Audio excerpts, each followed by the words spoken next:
really fought it. He's turned the puck over, unforced errors.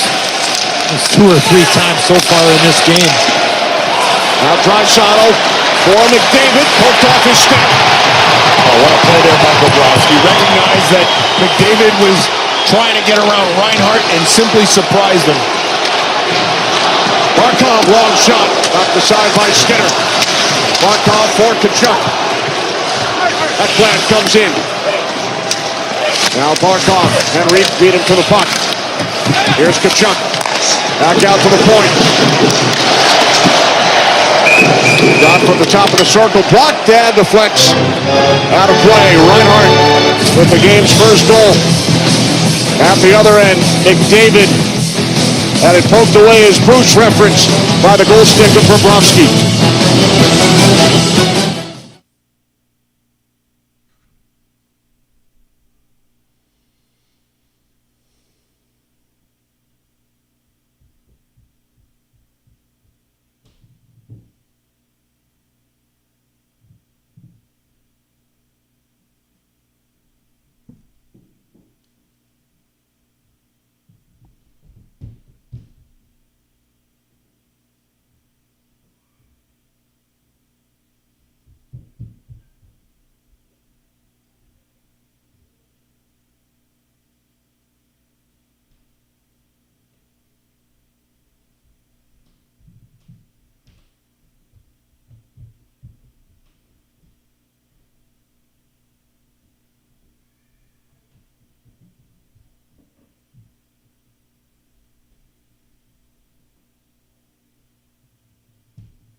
Well, Chris, trailing in this game and mostly in this series, is there any time particularly that you're going to change things up, maybe take a few more chances besides putting 97 and 29 together? I think we got off to a good start, and obviously we'd like to capitalize on some of those, but I think we're moving, we're skating, and I think that's the first and most important thing right now. You like the physicality so far? Absolutely. There's been big hits. There's a lot of emotion in this building right now. Both teams are physical, and it's going to be probably like that for 60 minutes. Thanks, Coach. Thank you. Chris Knobloch, second season as Oilers head coach, his first full season. Been to the Stanley Cup final twice. Lost in Game 7 here last year. In their season, trailing 1-0. Good support there from Pat Colson. Keep that play alive at the blue line. He's had some jump here defensively and in the offensive zone. Kulak, Mark deflected in by Janmark. Goes down by Brown, taken away by Marchand. Pat Colson over for the Oilers. Sent back in by Pat Colson with just over 6 to play in period 1.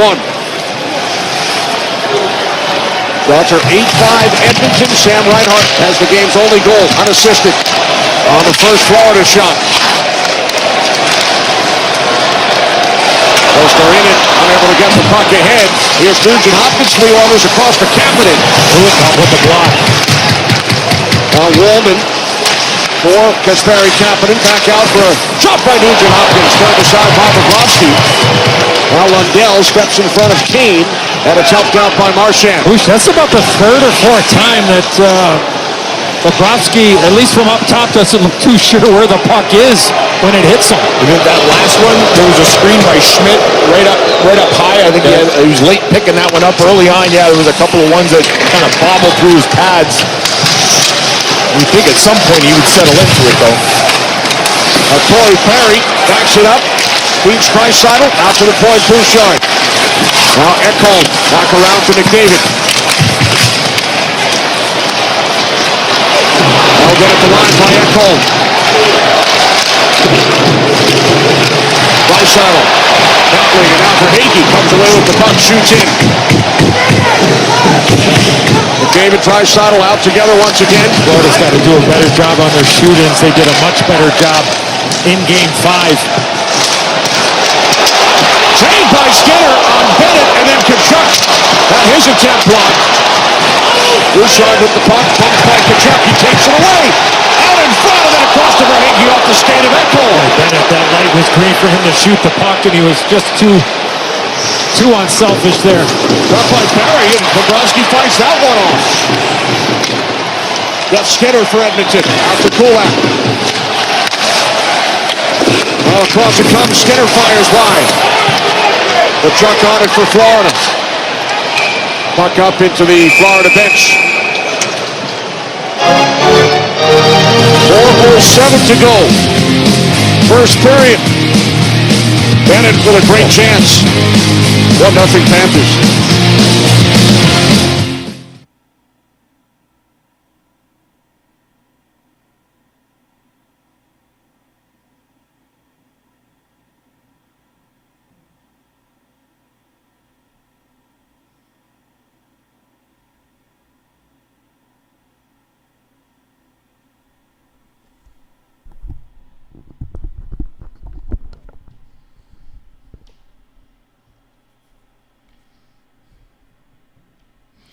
All right, so while they're on break, okay, so look, if you notice the screen on the left, right here, I don't know if you can probably see that at home, but let me just zoom in.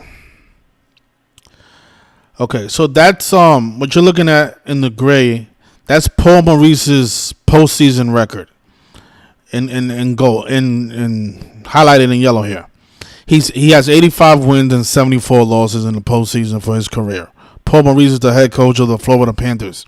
Remember last year, the riddle was through Paul Maurice, because last year he picked up his 70th postseason win against the 70 team, the Edmonton Oilers. Now this year, if you notice, if he wins tonight, not Game 7, if he wins Game 6, he will improve to 86 and 74 all time. And if you notice below, the gematria of Florida Panthers and Edmonton Oilers, Florida Panthers equals 86 and Edmonton Oilers equals 74. That can be his record in the postseason if he wins the Stanley Cup tonight. And then of course the Panthers as a franchise, they'll pick up their 70th postseason win, like how they did last year. A nice little 70 ritual with when Paul Maurice picked up his 70th career postseason win. Again, Edmonton Oilers equals 70. So if you took the Oilers, I don't know why. I've been saying this since the beginning of the Stanley Cup, before the Stanley Cup even began, that the Panthers is going to pick up that 70th postseason win. I'll give you guys this for free. A lot of you are stubborn and always want to fade, well, you know, the obvious, but whatever. Good luck. I hope the Oilers do win in 7 games, because that's what a lot of you keep texting me, that the Oilers are going to win 70. They're going to win in 7. I don't understand why. When this is such an obvious ritual, especially tonight with Paul Maurice becoming 86 and 74. So, I mean, you guys can do whatever you want, but I don't know how you fade something like this. Up the middle, low Skorinen. Now Marchand across, broken up. Nugent Hopkins, good stick. Lundell was wide open on that backdoor. Excellent recovery there by the Oilers. Hand pass stops play.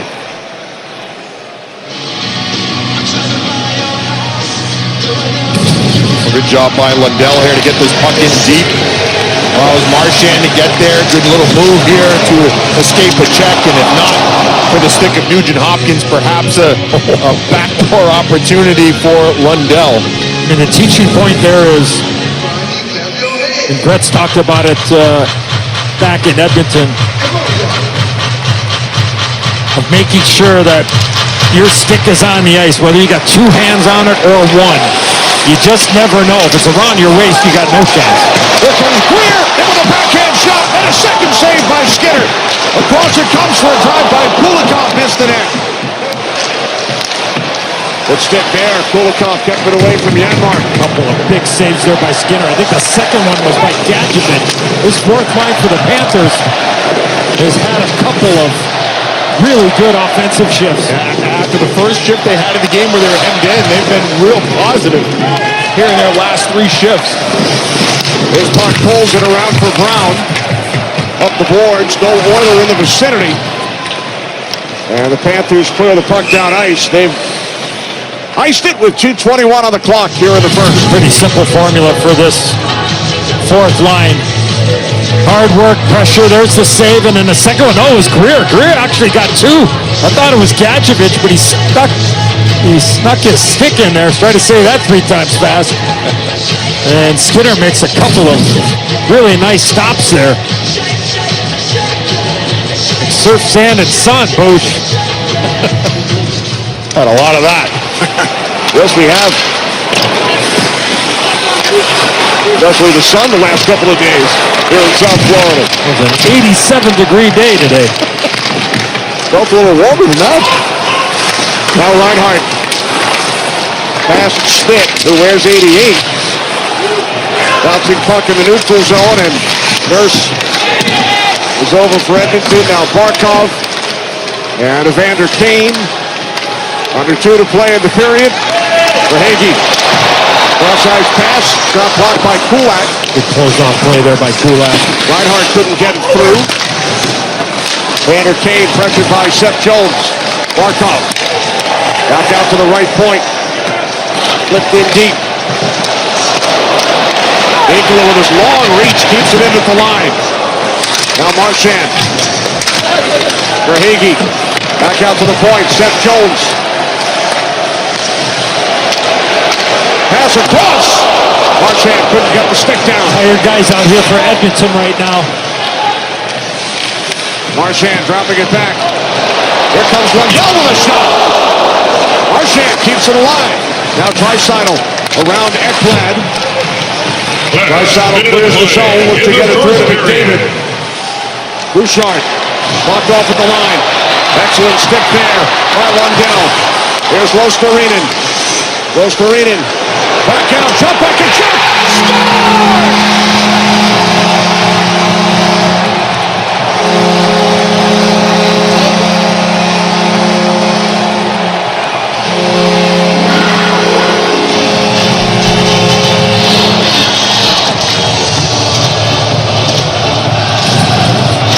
Lostarinen makes the play. Watch him buy some time. Wait. What are my options? What are my options? 2 Edmonton Oilers going to Lostarinen. Kachuk had just jumped on the ice. Look at this.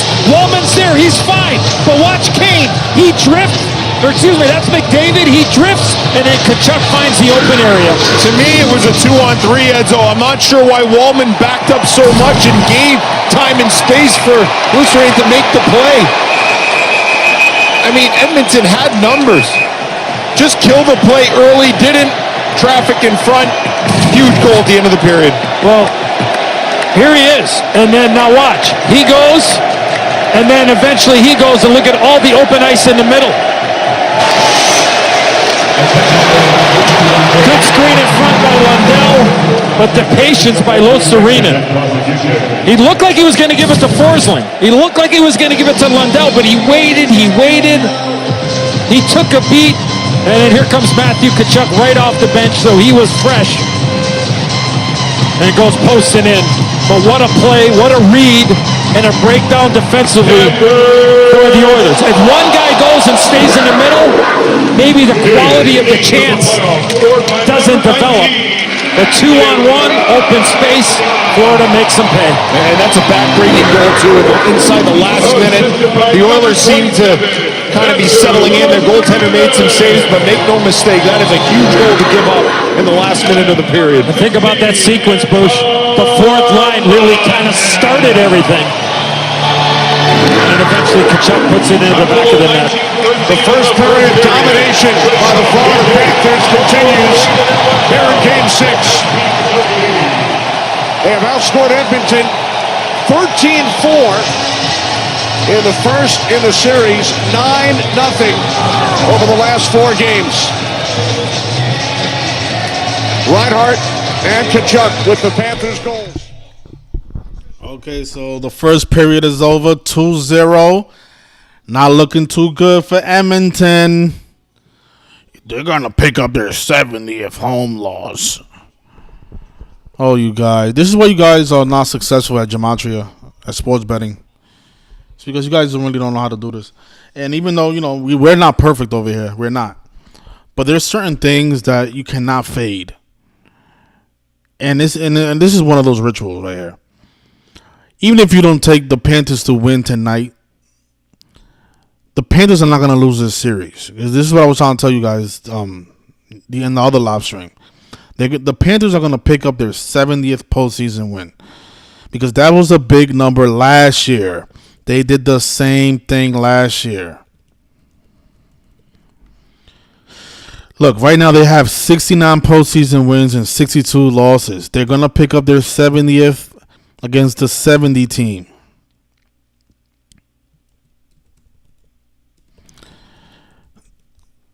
Edmonton Oilers equals 70. They also equal 74. Like their goalie wears the number 74. And like how Paul Maurice is going to stay on 74 postseason losses for his career. This stuff is real simple, you guys. Look at this. Paul Maurice. Let's go to Paul Maurice. Coaching record. Real simple stuff. There it is, right? So, where is it? Okay, so the Panthers, he has 44 wins. He's on the verge of picking up his 45th with the franchise. But altogether, he has 85 wins in the postseason. And that's including all the teams that he coached. The Carolina Hurricanes, the Winnipeg Jets, and the Florida Panthers. Those are the three teams that he's been in the postseason with. He has 85 combined postseason wins with all three of those teams and 74 combined postseason losses with those three teams. Tonight, he's going to pick up his 86th win, becomes 86 and 74 because the two teams that are playing has those values. Florida Panthers equals 86 and Edmonton Oilers equals 74. That's what I was trying to tell the guy from Canada yesterday why this is not going back to Canada. And I honestly think that he was picking the Edmonton Oilers because the guy is from Canada. He was probably rooting for his home state.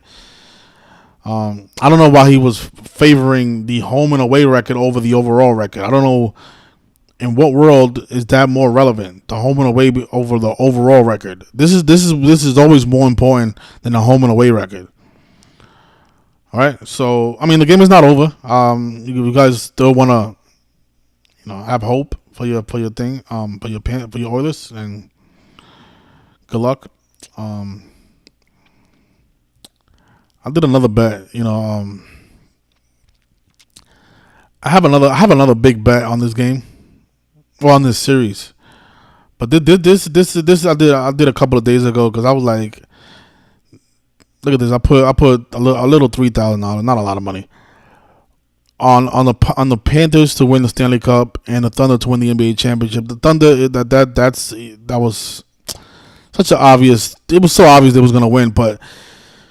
In the beginning of the playoffs, there was other narratives for other teams, and I just thought it was a little bit too obvious for them to give it to the Thunder because I'm like the number one seed again, because I think in the last 5 championships the number one seed have won the championship. They gave it to the Dodgers last year. I'm guessing that's what they're doing. I'm gonna follow the pattern, but I always like to fade the number one seed, but. Recently they've been giving it to the 1 seed. They gave it to the Eagles. They gave it to the Dodgers. Now the Oklahoma City Thunder. I think last year who won the NBA championship last year? NBA. The Celtics was the number 1 seed last year, right? Yeah, so that's what they've been doing. I'm always skeptical of that though. I'm like, are they really gonna give it to the number 1 seed again? And this is why I like to fade the 1 seeds, but yeah, the Celtics they had the best record last year. They had 64 wins, and they won the championship. This year, the Thunder had the best record, and they're gonna win the championship. Again, the Philadelphia Eagles had the best record in the NFL, and they won the championship. 14-3. That was the best record in the NFL. Well, I guess you could say the Chiefs had the best record. Actually, it wasn't true for the NFL because the Detroit Lions had a better record. Okay, so let me see. Okay, so that's actually not true for the NFL because it was the Chiefs and Lions. So that was the only league. But the Dodgers did have the best record. Let's see. Let me look it up. Look up the 2024. Who had the best record in the league? So the Yankees, the Dodgers had the best record in the league. They had 98 wins, 64 losses, and they ended up winning the World Series. So I mean, besides the Eagles, that's what they've been. That's the pattern they've been going with, giving the World Series and the championship to the top seed. Now let's see who was the top seed in the NHL.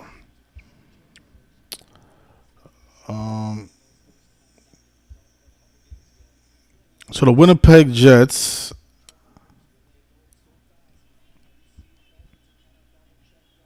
and the Capitals. Okay, so that's not the. Okay, so that's not true. Actually, it was a bunch of teams with Okay, so that's not true for the NHL.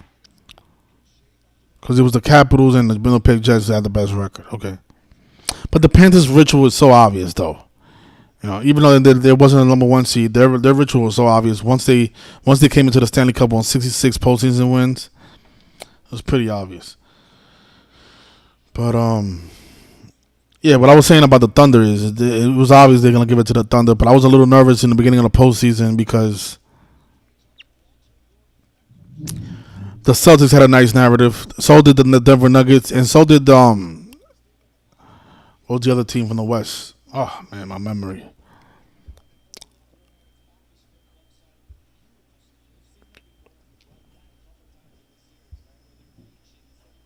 Oh yeah, the Cavaliers. The Cavaliers had a nice little narrative too.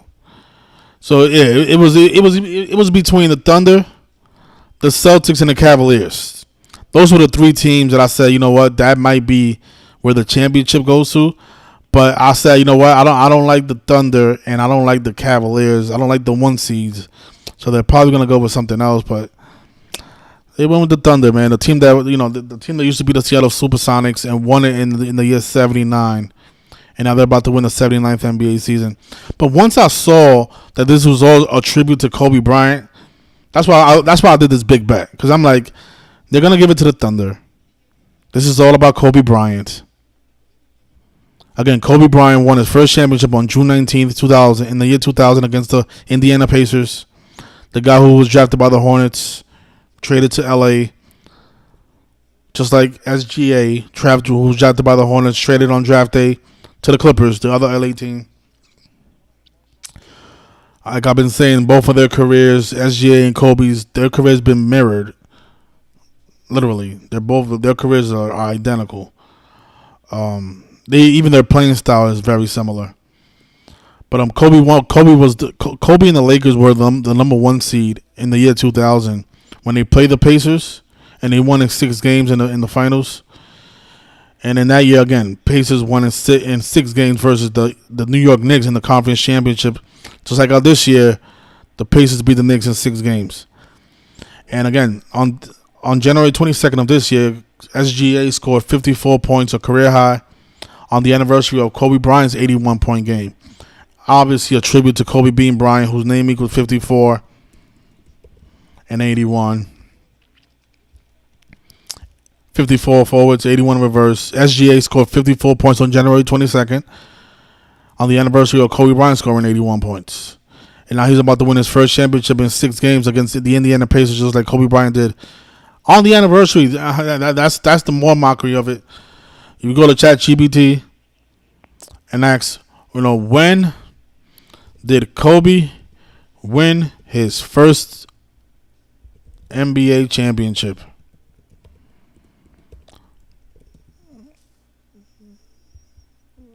Here it is.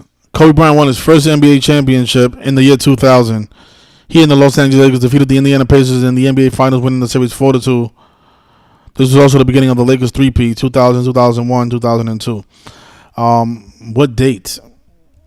was this on? Kobe Bryant won his first championship on June 19th in the year 2000. And, of course, Thursday is Game 6 of this year's NBA Finals. And SGA can win his first championship on June 19th on the 25-year anniversary. And remember what I was saying about SGA. He needs 28 points to get to 666. And remember, the NBA Finals equals 666. So you go to StatMuse, you type in how much points has SGA scored in this year's postseason. So right now he has 638 points. So if he gets another 28 points, which is right around his average, he gets to 666. So very possible. They have the over and under for him at 33. We know NBA Finals equals 33. I will bet on the under. Again, this doesn't have to happen. So I don't want to sound like I'm guaranteeing that he's going to score exactly 28. Because it doesn't have to exactly happen that way. But that would be very, very, very important. And I think it has a lot of legs, especially because his average is around that range. He's averaging around 28, 29 points in the playoffs anyways. So why not go around his average, especially on the road, right? I don't think he's going to dominate like how he dominates at home. Because, this stuff is rigged, so they make it look realistic. They make it seem like the home team has an advantage when we all know that's not even the case. But they do make it seem that way so the fans can believe in the league, right? What else? Oh yeah, yesterday, what they did? You saw what they did. We was talking about how because Shea, he's a big Tupac fan, right?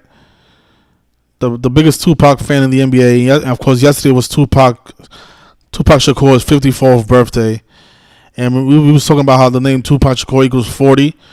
And instead of having SGA score 40 points, the Tupac fan, they had his teammates score 40 points, which I'm like, was that a mockery to us, or was that just part of the plan, But yeah, we was talking about that before the live stream, how maybe SGA goes off for 40 points. But they had Jalen Williams score a career high playoff scoring a career high in the playoffs with 40 points on Tupac's birthday, which is, I still think that this was supposed to be the script for SGA, but a lot of you think that we're not making a difference, but you guys are mistaken. These people are definitely paying attention to the things we say, even though we are such a small channel. Remember that's an important number anyway, because mathematics equals 40. Equals 40 and 68 just like basketball. Basketball's also 185. Remember the big ritual last year with the 185 in the Celtics. They became 18-5 in the finals. Of course, Catholicism is also 185 and 68.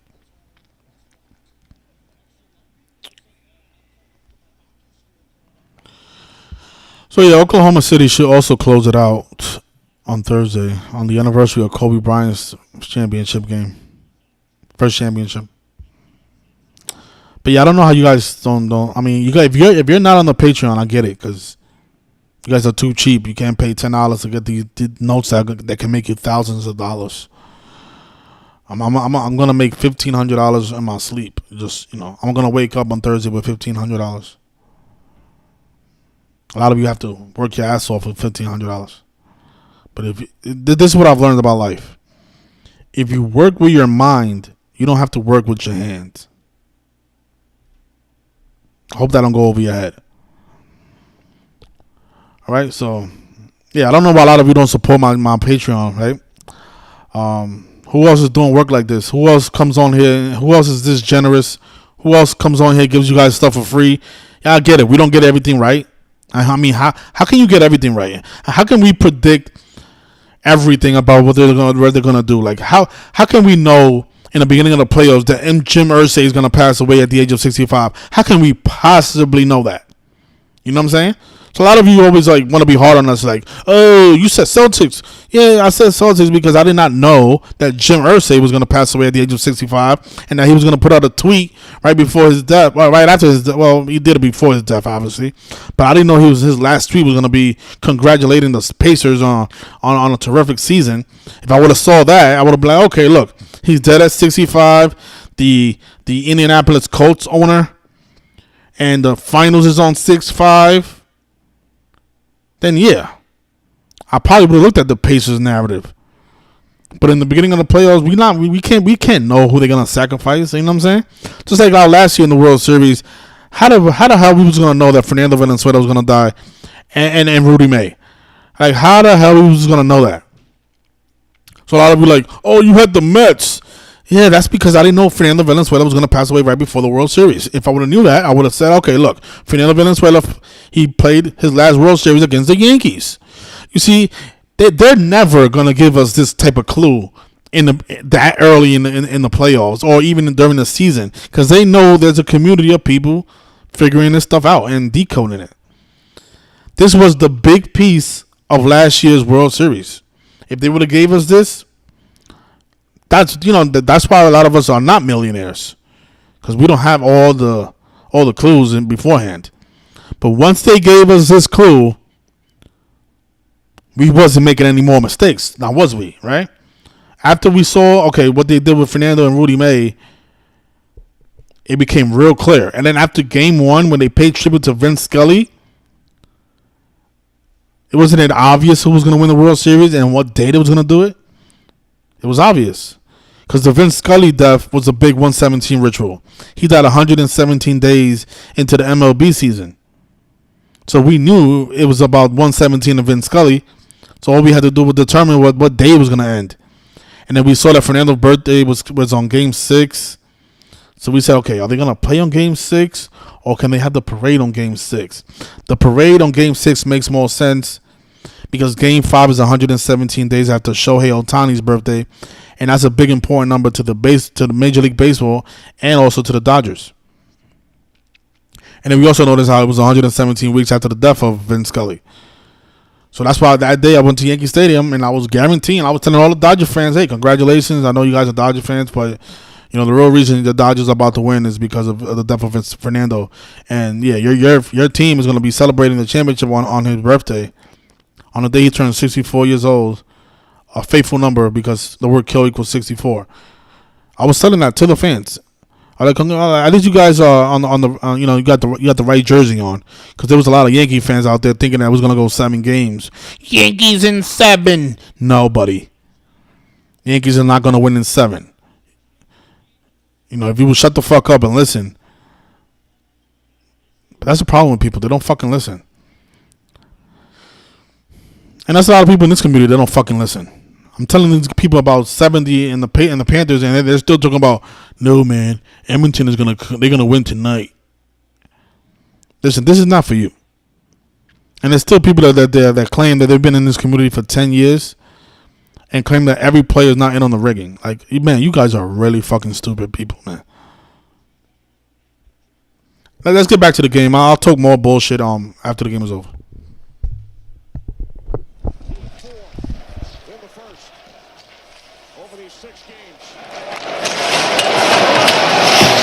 How can the Oilers get back into it?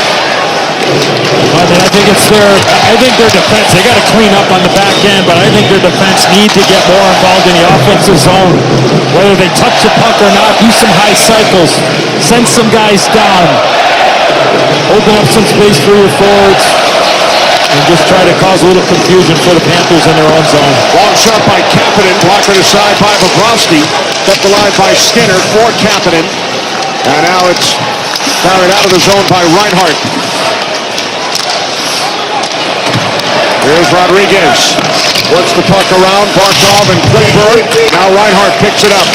Shouldered by Nugent Hopkins. Now the Oilers come out. Just over a minute gone by. Second period. Happening with a blowout. Puck sent in by Kulikov. Barkov and Klingberg come together.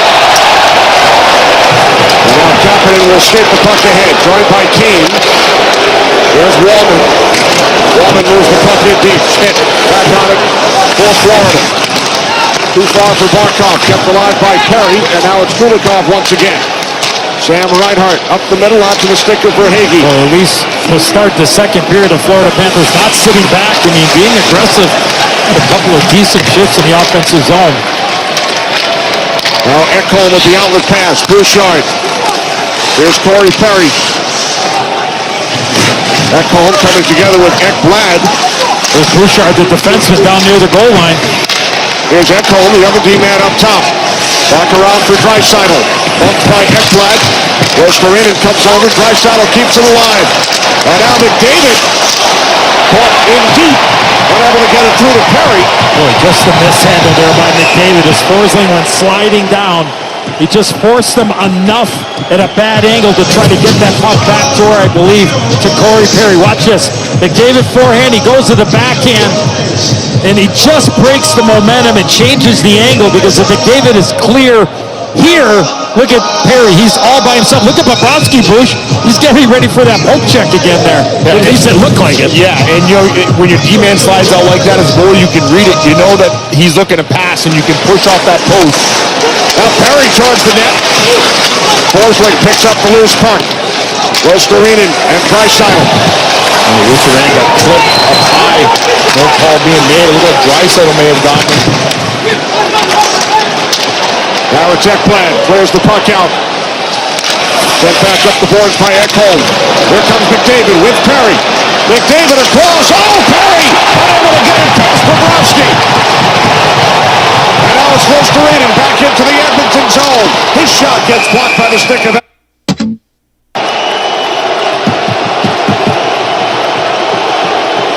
Well, the Oilers with a good opportunity. Odd man. Forsling lays out. You know the pass is coming. It's just in front of Perry. He's not able to get enough leverage on it. Goes off the outside of the net. As I mentioned, when the D-man slides as a goaltender, you can almost read off of that, Edzo. You know that he's looking to make a pass, and you can kind of get ready for it, but that one just out of the reach for Corey Perry. Yeah, that one there, when it is too far in front of you, you're just trying to get any part of the stick blade on it, and unfortunately it was more of the toe and nothing on that. It remains 2-0 Florida. A.J. Greer, nice move on Henrique. Greer works it back out for Mikkola. Seth Jones steps up. Here's Gadjevich. Gadjevich back out to the point. Mikkola back around behind the net for Greer. Good play by Kulak, and Nurse comes away with the puck. Connor Brown for the Oilers. Hits Henrique. Henrique with a shot, and that's followed up by Bobrovsky. Time for our SAP Coaching Insights app. Balanced attack from the Panthers throughout these playoffs. 6 players with at least 20 points, which ties the NHL record. The 83 Islanders and the 85 Oilers. There's Rostarinen on the bench. He's 1 point shy, and Lundell is 2 away. This speaks to the depth, obviously. Of course, that 85 Oilers led by our teammate, the great one. He won the Conn Smythe that year as playoff MVP, first of 2. Now Wallman slides it across for Klingberg. Remember, the Panthers started every series of these playoffs on the road. They've also clinched all 3 previous series away from home.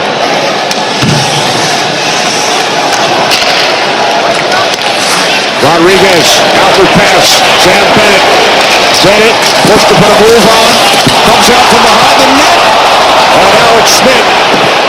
That's turned aside by Skinner. How about that play by Bennett? Looked like he was going to shoot it, and he goes between the legs and tries to wrap around on the other side.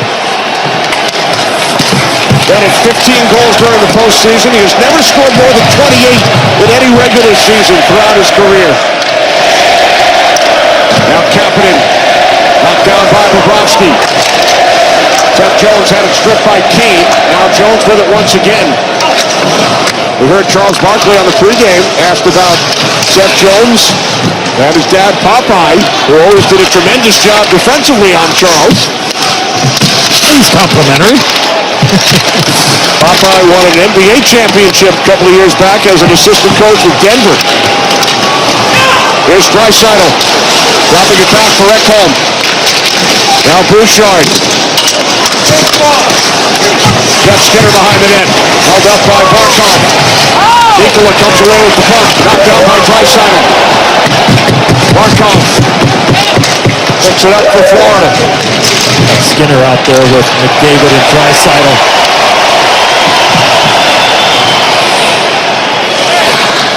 Here's Bouchard, now Ekholm. Just looking for any kind of a trio here to get on the scoreboard. Remember, the Oilers have been without Jack Hyman for this entire series, injured earlier in the playoffs, had 16 postseason goals last year. Saved by Bobrovsky through a screen, it was Kulak. And now Reinhart, puck deflected in by Losterinen. That was Todd Colson again around the front of the net. He's been very noticeable. There's a big body, here's Podkolzin with the puck. Into the left of Bobrovsky. Marchand back on it, shouldered by Podkolzin. Puck sent back out to the point, 6 minutes gone. Second period came out of the zone. Brought back in by Nurse, Edmonton offside.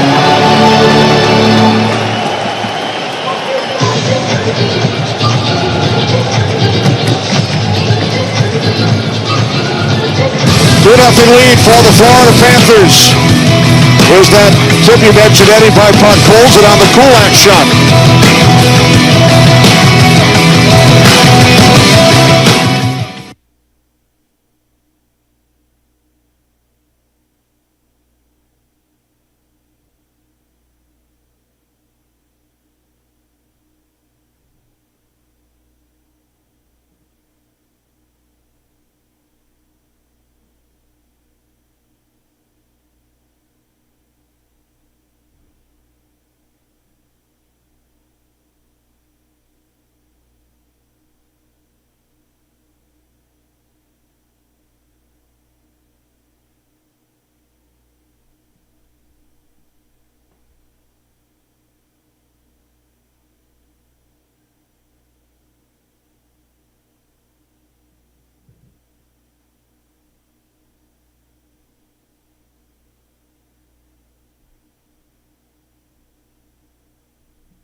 Play Stanley Cup Final Bingo, presented by Upper Deck. Each bingo line earns you a chance to win an exclusive prize. Go to NHL.com/bingo. Grab your bingo card before every Stanley Cup Final game.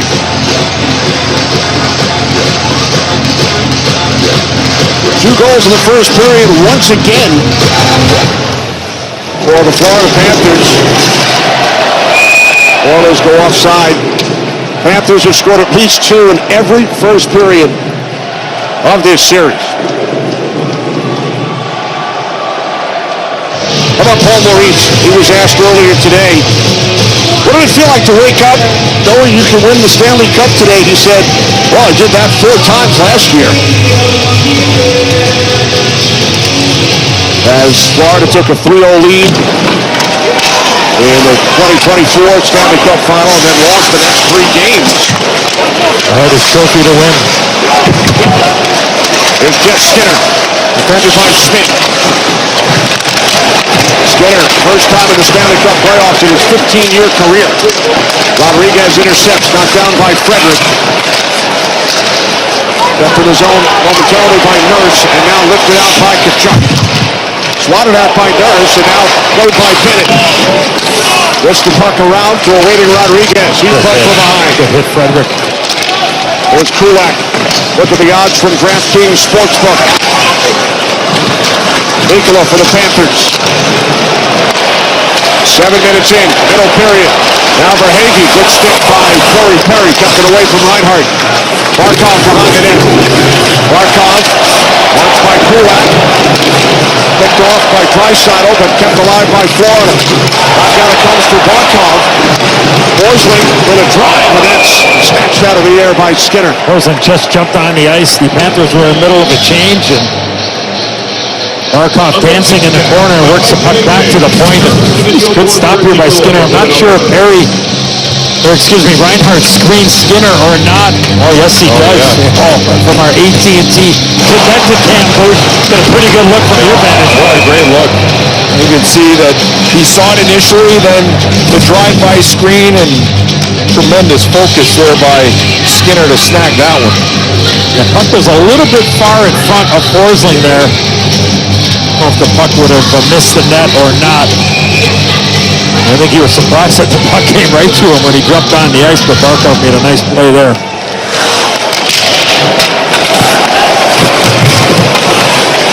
Marchand in to pick up the puck for Florida. Now Forsling. Gustav Forsling back around behind the net. Brad Marchand. First player with 6 goals in the Stanley Cup Final since Esa Tikkanen of the Oilers back in 1988. No player has had 7 since Wayne Gretzky in the 1985 Cup Final. The deflection turned aside. Losterinen got a stick on it. And the save by Skinner. Bouchard takes a hit. Puck deflects down into the Panther zone. Forsling beats Evander Kane to the loose puck. Now Ekblad. Off the stick of Tkachuk. Sent back ahead for McDavid, coming in 1-on-4. Across it comes for Ekholm. Puck was bouncing on him. And it's Rodriguez feeding Bennett. All we're seeing is a full dose from McDavid and Draisaitl at even strength. Perry battling for the puck. Now Ekholm comes in. Play is blown dead. It's underneath Tkachuk.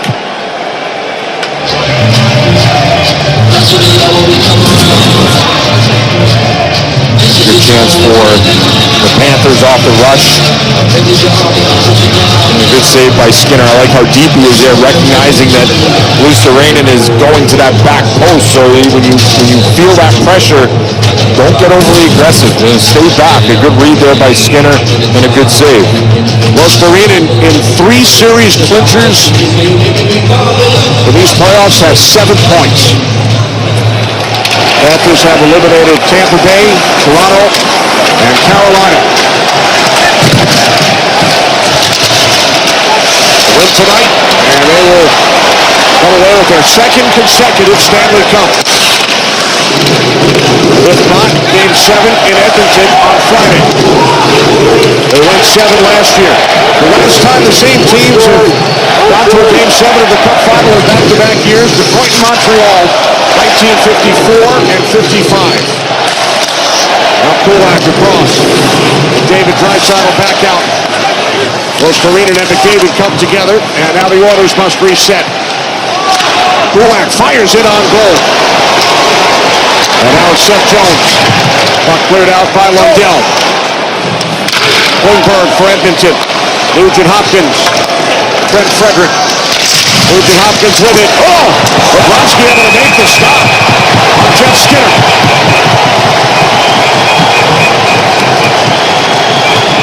1:34 remaining in the middle period. Panger.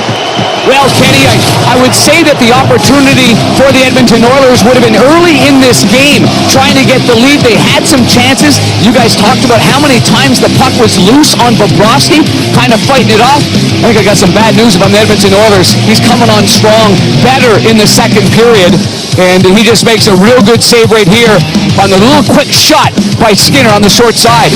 2nd period chances, Panger, in this middle frame.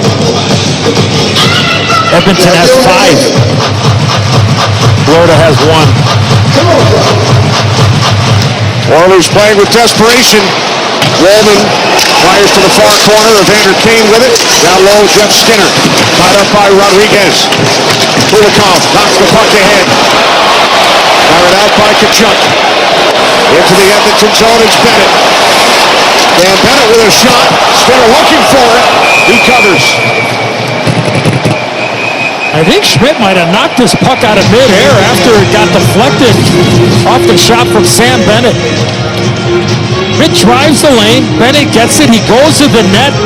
It's blocked, and then Schmidt, the defenseman, knocks that puck right out of midair, and it just hits Skinner. Oh, great pickup by our crew.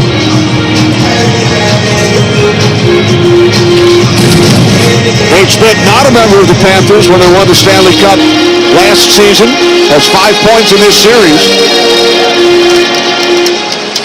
Veteran defenseman who played for Paul Maurice in Winnipeg. Here's Forsling for Florida. Lifts the puck out.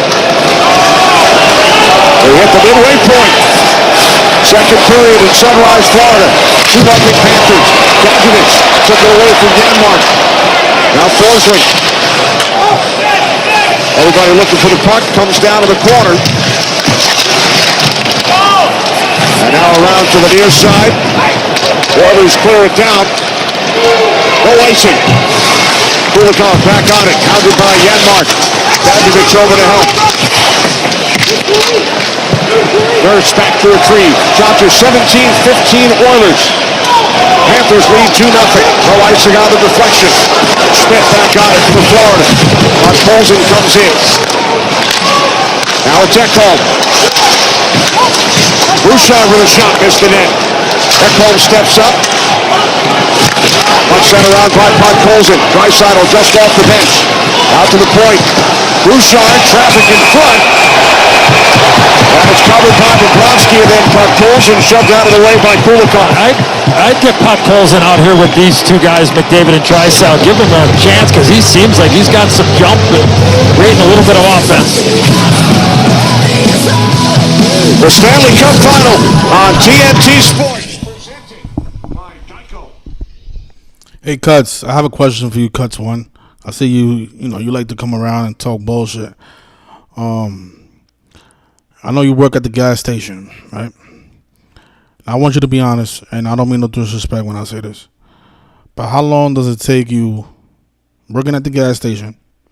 How long does it take you to earn $1,500 after taxes? Like how long? Like is it a 2-week period, 1 week? How many hours do you have to work to make $1,500? So I just want to know. That's the only thing I want to ask you.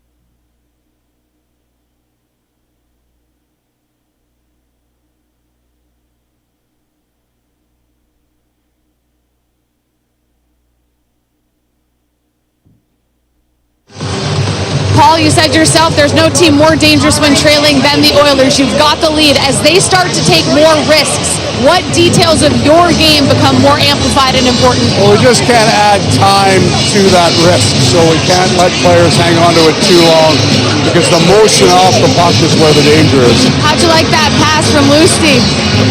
Yeah, we're going to keep him too. Thanks, Paul. Here's a keeper. There's Lusterainen on the Panthers bench. And his team leading 2-0.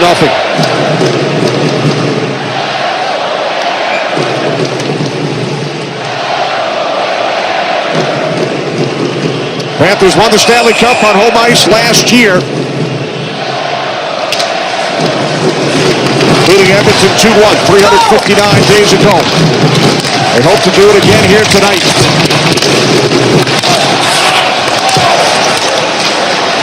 Under 9 to play, second period. Reinhardt, who opened the score. There's a reason he's saying that, right? 359 days ago, which is, if you include the end date, it's 360 days ago, right? 360 has a lot to do with circles. They're coming full circle. The Panthers won the Stanley Cup last year on their home floor. Now 360 span of 360 days later, they're about to win another Stanley Cup and another 70 ritual on their home floor again against the same team. And they'll probably win 2-1. Who knows? More and more reps and experience, you improve, and he certainly has in that regard. Got by Perry and Barkov, and now it's Reinhart. A little collision there on Bobrovsky. Nice movement there by the Oilers up top of the D. Here's Reinhart across the Forsling. Forsling with a shot. That's blocked by the stick of McDavid. Kept alive by Barkov. Barkov, Skinner got a stick on that one, and now finds the puck.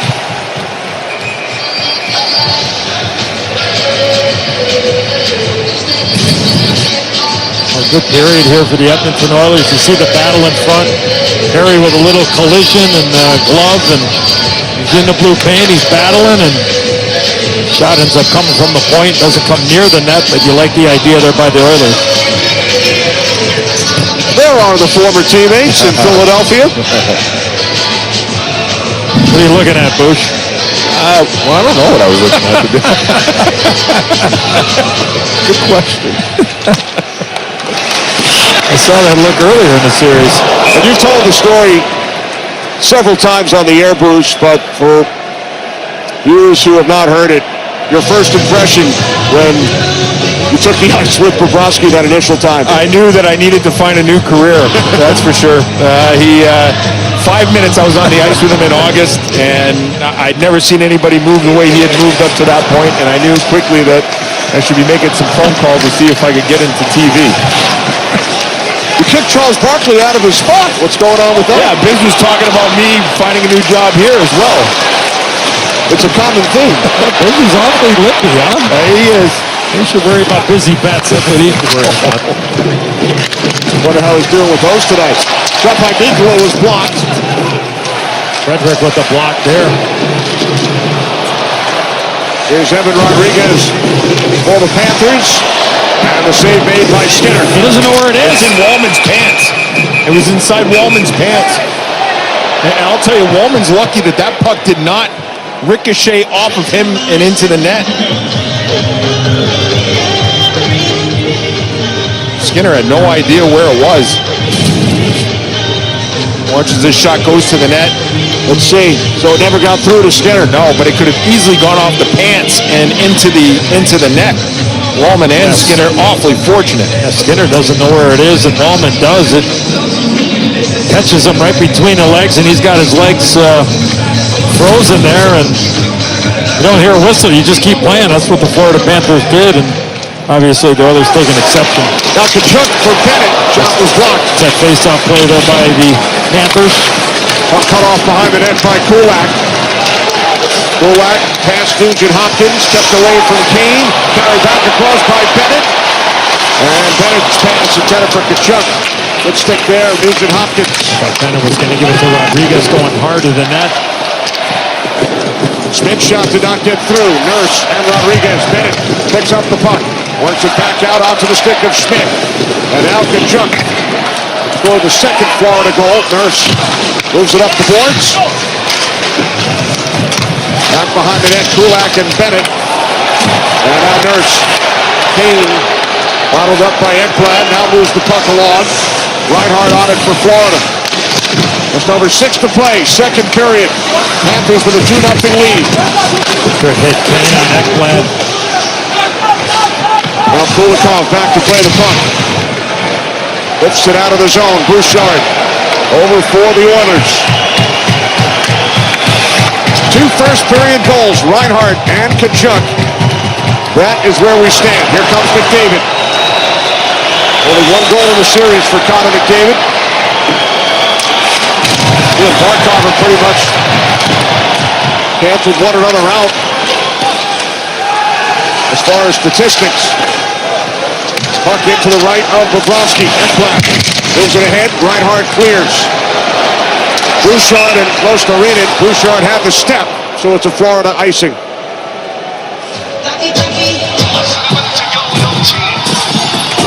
You missed his turn at the piñata because you were busy not missing hockey. Watch in-game highlights, stories, and post-game recaps only with the NHL app.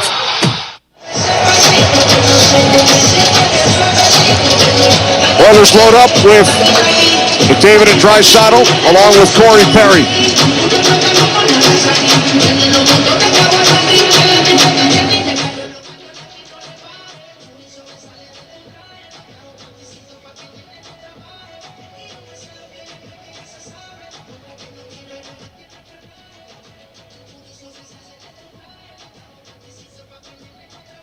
Referee Johnny Bear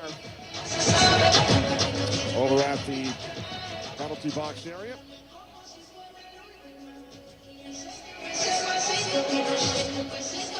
I think they're checking on the lineup with the Marchand goes off and Reinhart comes back onto the ice. Not allowed to make changes when you ice the puck on your own defensive zone. Panthers clear the puck out. Here's Ryan.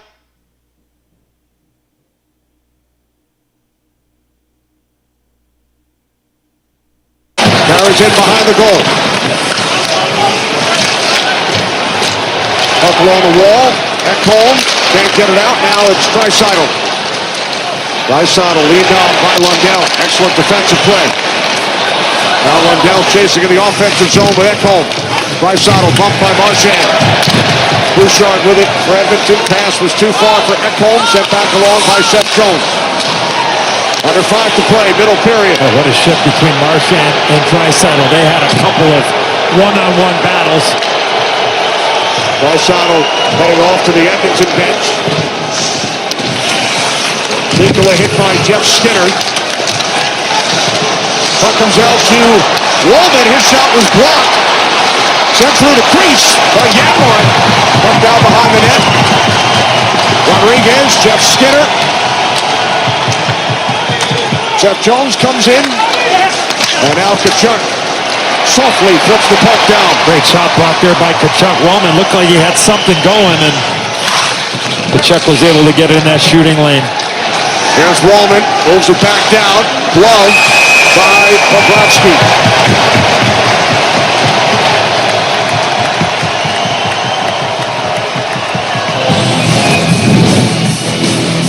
There's the block you were talking about. Tkachuk getting the skate on the Wallman attempt.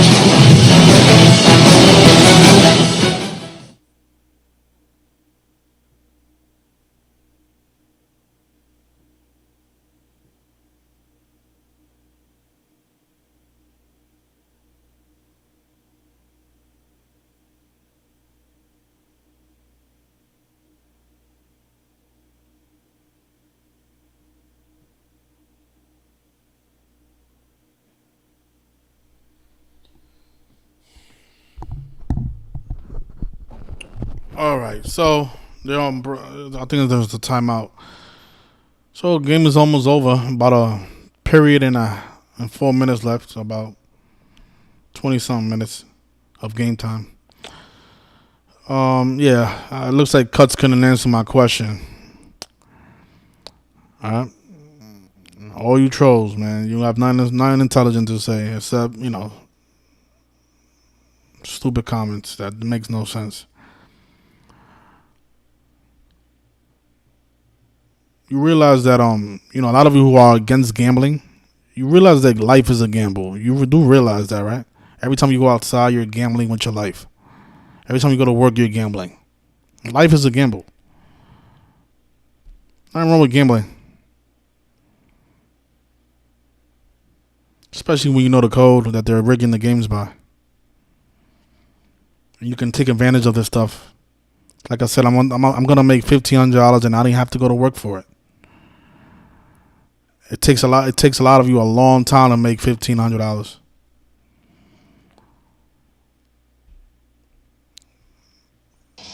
If the Oilers extend the series tonight, we'll have a game 7. Game 7.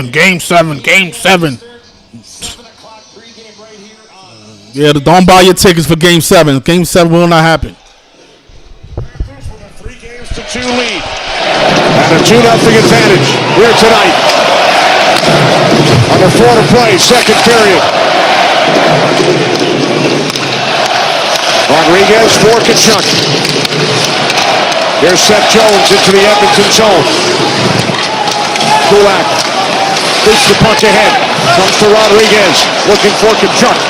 And it's cleared by Kane.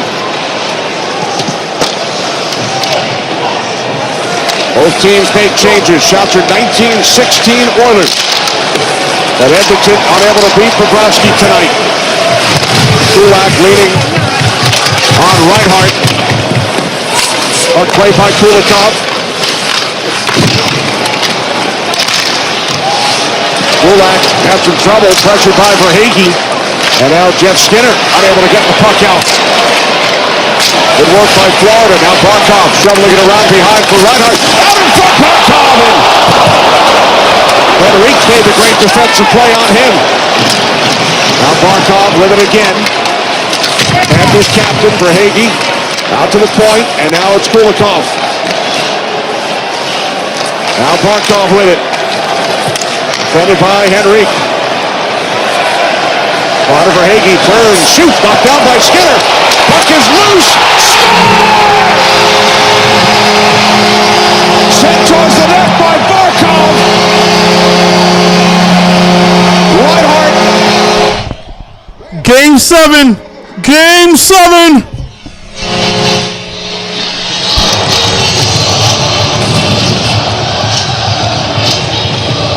Well, puck movement below the goal line, work it out high. Look at Barkov. He takes a quick look to see what are my options. The little interchange there with Verhaeghe. The puck will work itself over. I'm not sure what happened there with Skinner. Booch, I'll let you take that. I thought he should have caught the puck, but I'm not sure. And all of a sudden, the puck ends up in the back of the net. Completely inexcusable. I mean, no screen whatsoever. Your line has been out there for an extended period of time. It's the goaltender's responsibility to make sure that he gets a whistle there. I do not know why he did not catch that puck. He kept it alive, and that is a huge goal to give up. Off the skate of Reinhart, his second of the night. 3-0 Florida.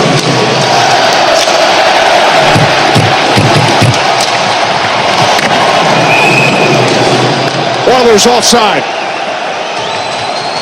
I just don't know what is going through Skinner's head on this play. There's no screen, Edzo. Get your glove on it. Bring your glove over to your blocker side, catch it. We got a whistle. Everybody that's on the ice for the Oilers, they think their goaltender's going to catch this puck. So they kind of ease up. It's a nothing shot. What a mistake.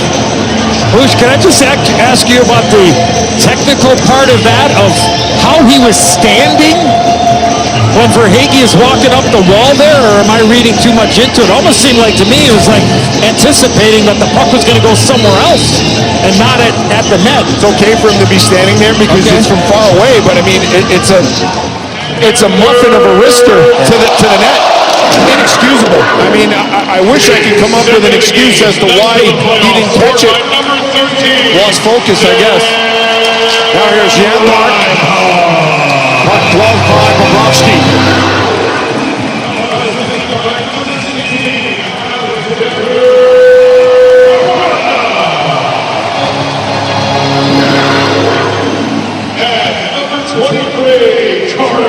Rahman and Kachuk having words. Time goal 17:31 of the second period. Reinhart hits ninth from Barkov. And that was, regardless of the decision by Skinner, that was an outstanding shift there by the Barkov line. Winning some foot races, great support. I love that look when Barkov took a quick look, and then Verhaeghe skated right over to him, and he gave him the puck. That opened up some space, then the shot on goal, and we know what happens from there. And Reinhart going to the net, and Nurse a step slow was on the wrong side of him, and yeah, you got a fortunate bounce. I think, Booch, looking at that replay again, I think Barkov was absolutely shocked that puck came to him. They could have scored earlier in the shift too, right? Henrique made a heck of a play on Barkov. Yeah, the backdoor back check. But an extended shift in the second period, the goaltender has to be responsible there and allow his teammates to get a change by getting any freeze you can. And what a critical mistake at such an important time for Skinner.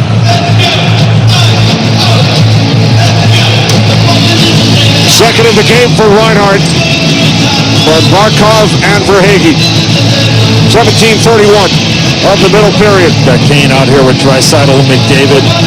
Seems like when the puck's in the offensive zone, Chris Knobloch goes to Corey Perry the majority of the time. And I know Draisaitl and McDavid love playing with him, but I think you got to get somebody out there that's got a little bit of foot speed and can maybe forecheck and open up some space in the offensive zone for the two big boys. McDavid was spun around by Rodriguez. Puck sent along by Kachuk.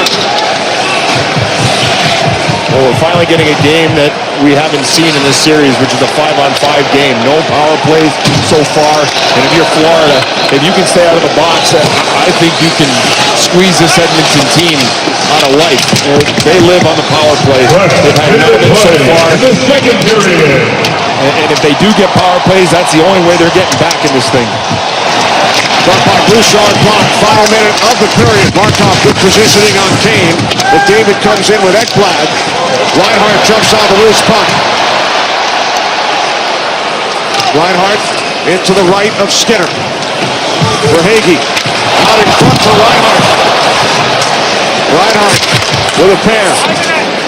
Here's Forsling down to 30 seconds. Seth Jones steps up.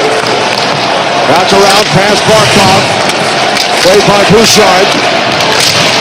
And sent out of his zone by Keane, who orders of ice the puck with 15 7/10 seconds remaining. Second period. It's the summer of soccer with TNT Sports. FIFA Club World Cup continues tomorrow at 2:30 Eastern on TNT and the Zone. Later this summer, catch the U.S. men's and women's national teams on TNT and Max. Look at great calendar. Goalkeeper with U.S. men's national team on hand here tonight. All right, so the second period it has concluded. Okay, so got another period left. I don't know if I'm gonna stay the whole game, but if you guys want to call in, the number is 646-986-0958. You guys want to discuss anything? I did see that Tyrese Halliburton, he looks like he's not gonna play for game 6. How convenient. Oh man.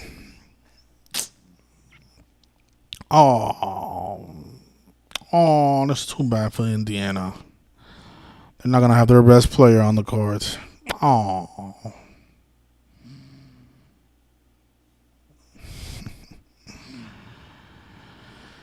Indianapolis. Tyrese Halliburton's status for Game 6 of the NBA Finals is understandably in at least some doubt. After the Olympic gold medal winning guard was undergoing evaluation Tuesday to determine the extent of the injury to his lower right leg. Don't break a leg.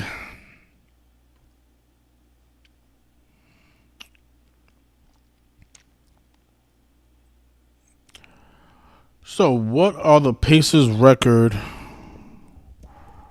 this season, including playoffs? I think he played every game in the playoffs. Without Tyrese Halliburton. The Indiana Pacers have a record of 4-5 in the 2025 regular season and playoffs without Tyrese Halliburton. So they will be 4-6 on Thursday. Okay.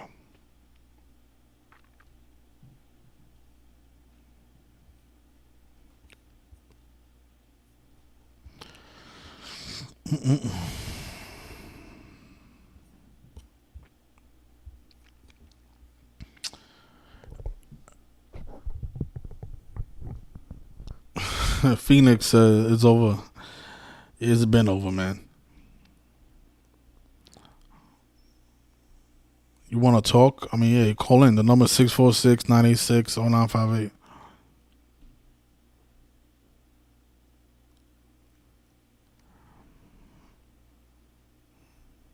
Hey, Cuts, you know what this means right here? This number one crown. Did YouTube just put this there not too long ago? This means that you're my number one fan. No, I mean literally. I'm not making this up.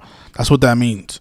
Like you're my number one fan. Look, it says it right here. Look, top fans. You're my number one fan. You understand? Topsy. Cuts one. Topsy's another one. He's like my number two fan. You understand that you're my number one fan? Yeah, you have nothing positive to say about this work that we're doing. Okay, anyways, so yeah, but you're my number one fan. So I really appreciate you. I think we've covered. Oh, it went up to 6.5 point favorite. Wow. That's probably because of the Tyrese Halliburton fake injury. Yeah, because this was at 4.5. Oh my gosh.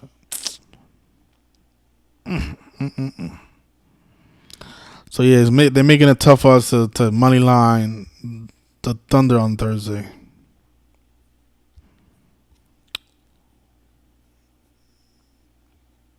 Hey, that's too bad.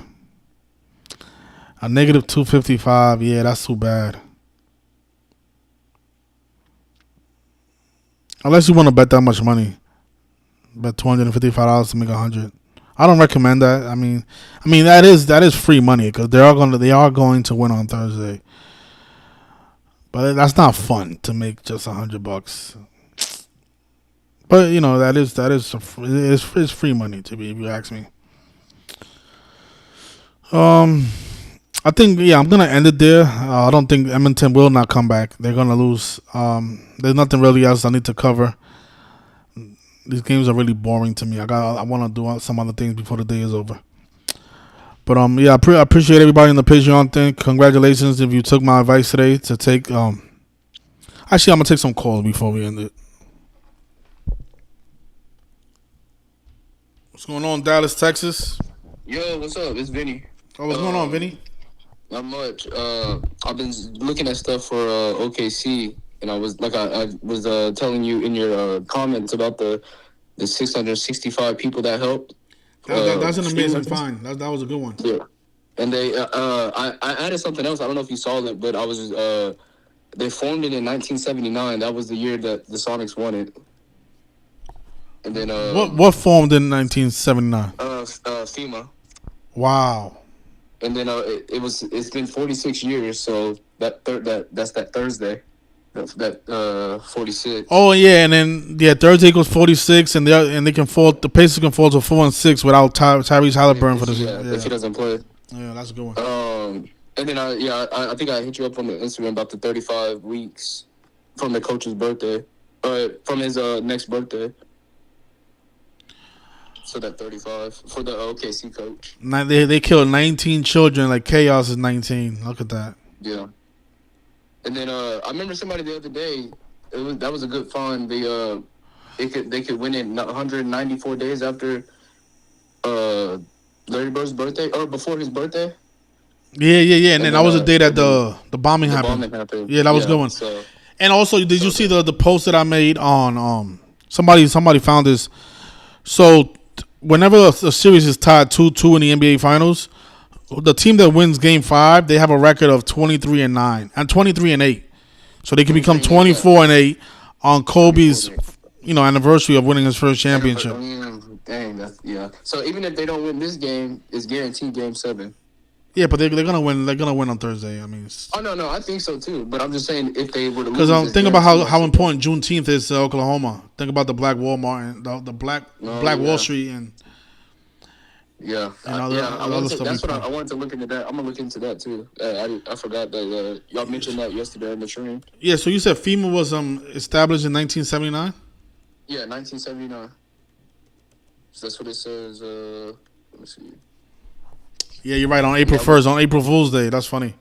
Yeah, and then that was the year that was not the year that Larry Bird came out. to the NBA. Came into the NBA.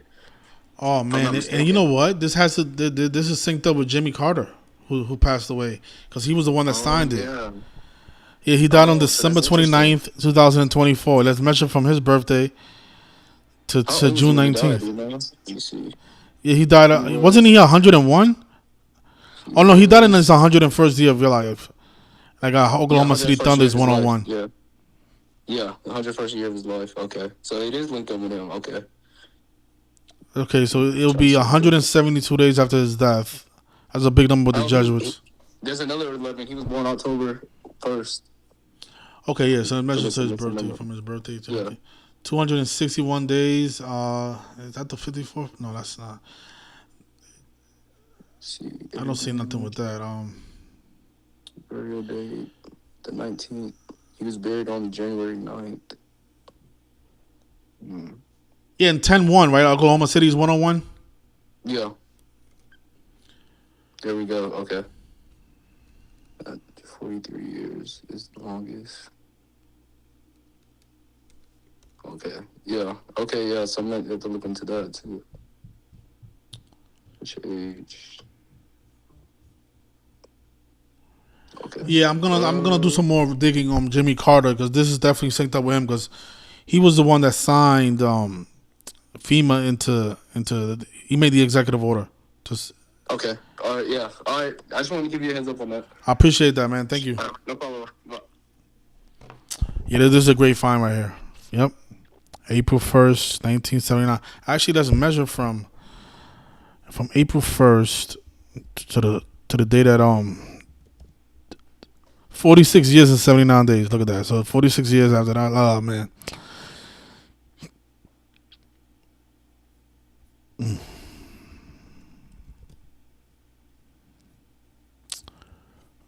The Federal Emergency Management Agency. 150 like Illuminati.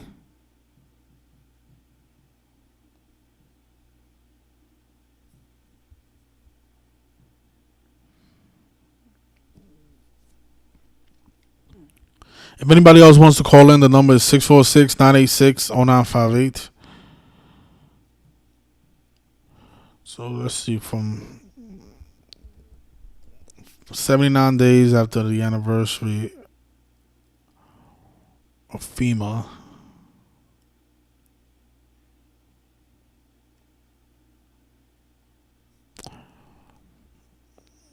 $665 people was killed in that Oklahoma City bombing. Okay. Yeah, because they did pay tribute to Timothy McVeigh during Game 4, I think it was.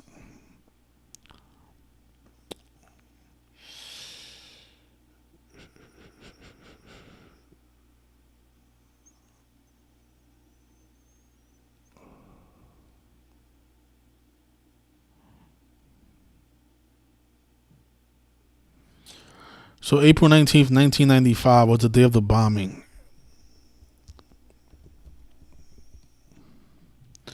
362 months.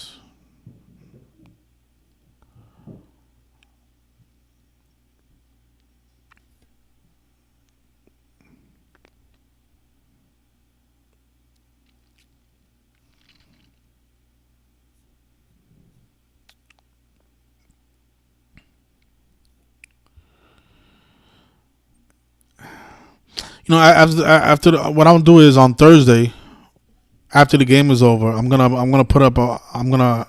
have a presentation showing all the Timothy McVeigh stuff that they did with the NBA Finals, and I'll do some more digging into the FEMA and Jimmy Carter and stuff and all that, and I'll have it all ready for you guys by Thursday, because I do think there's more to this stuff.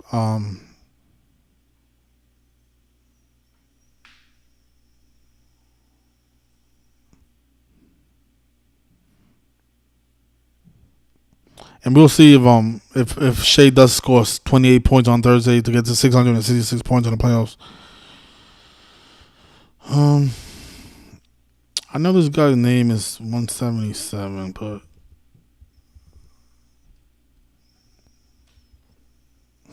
his name is 90 like Thunder. His name is similar to Thunder, right? Isn't Thunder 99 too? Yeah, Thunder's 99 and 90. Just like the name Timothy James McVeigh. That's funny. 78. You know, you would think that they would pay tribute to him in the 78th NBA season, right? Oh, you know what? That's what the 79 is about. So the 79th NBA season is going to conclude 79 days after the anniversary of FEMA. That's what that's about. The 79th NBA season. And again, FEMA was founded in 1979. Look at that. The Society of Jesus stamp, 79. Of course, Murder, 79 as well. Yeah, that's probably what that 79 is all about. Yep. Yeah, so I'll do some more digging. Because there's always more to this stuff.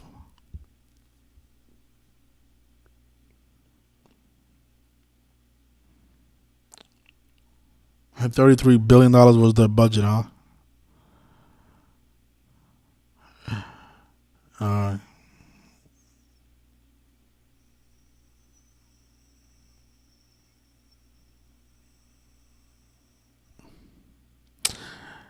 Yep.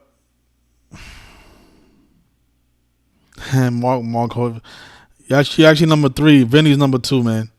But Cuts is number 1, man. Cuts is you guys are letting Cuts win, man. Cuts is dominating the chat. He's dominating the chat. My biggest fan.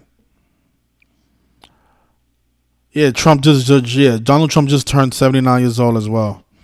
Yeah, so they can have the 79th NBA season conclude 79 days after the anniversary of FEMA being founded by